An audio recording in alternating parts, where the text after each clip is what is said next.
In this universe, there is one great energy, and we have no name for it.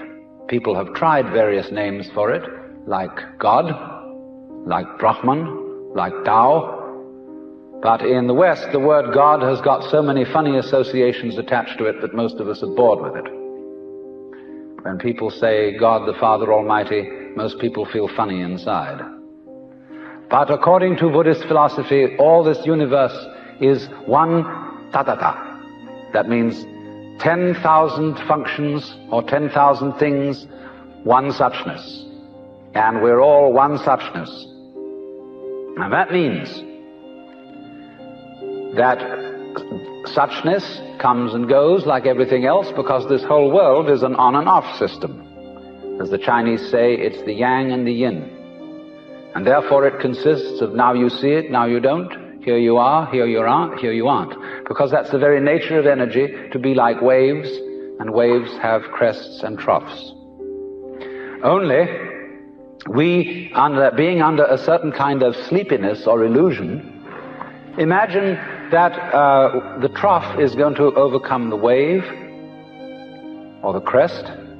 The yin, the dark principle, is going to overcome the yang or the light principle, and that off is finally going to triumph over on. And we, shall I say, bug ourselves by indulging in that illusion. Gee, supposing darkness did win out, wouldn't that be terrible?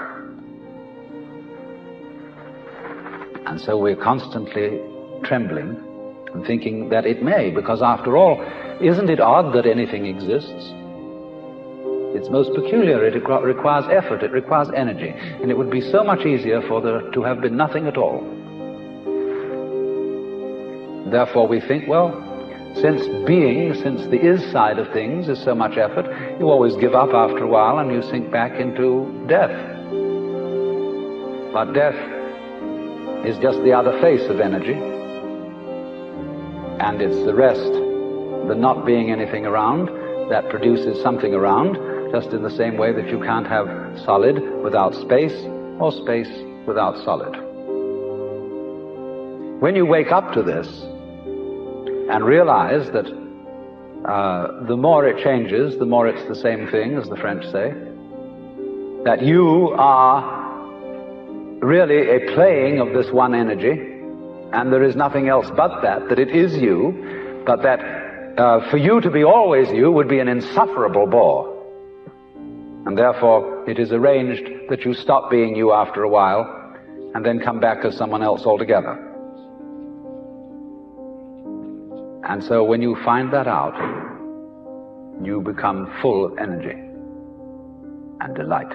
And you suddenly see through the whole sham of things. You realize you're that. We won't put a name on it. You're that. And you can't be anything else. So you are relieved of fundamental terror. That doesn't mean that you're always going to be a great hero, that you won't jump when you hear it bang, that you won't worry occasionally, that you won't lose your temper. It means, though, that fundamentally, deep, deep down within you, you will be able to be human in the pains, difficulties, and struggles that naturally go with human existence. But to have no hang-up, that is to say, to be able to drift like a cloud and flow like water, seeing that all life is a magnificent illusion, a playing of energy, and there is absolutely nothing fundamentally to be afraid of. Fundamentally. You will be afraid on the surface. You will be afraid of putting your hand in the fire. You will be afraid of getting sick. But you will not be afraid of fear. Fear will pass over your mind like a black cloud will be reflected in the mirror.